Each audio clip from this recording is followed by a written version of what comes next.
what I noticed? We're on federal property here, and before we start this, if you guys could just take a look over there at that guy with a gun. You see him? That statue? That speaks volumes to our Second Amendment. And I just want to make sure that people understand the Constitution, our freedom of speech, and our right to bear arms. And standing here on federal property and having that symbolic symbol is very telling. I made a promise. I made a promise to Sean and Sandy Anderson and David Fry and Jeff Cantor that I wouldn't leave them alone as we go on to the next battleground.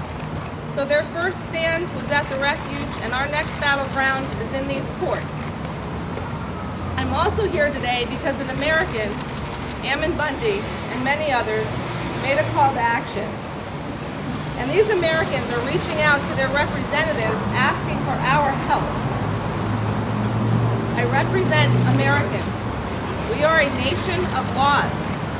We have to obey the laws, but the biggest key here is our government, our federal government, has to obey the laws as well.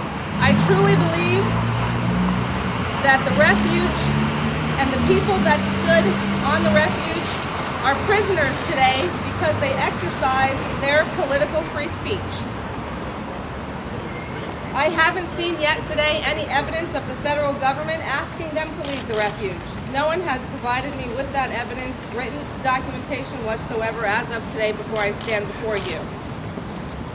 I ask our fellow Americans to unite and defend one another, to have compassion for each other and protect one another.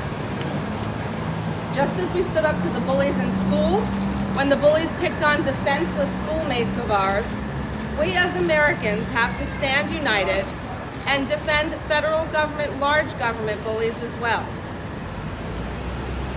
I'm going to close because I want to introduce some other legislators, but I'm going to close with a quote from Ammon Bundy, which I have personally endorsed this quote, and it's basically arm yourselves with ideas and arm yourselves with education, agree and disagree and argue, but be free. Thank you.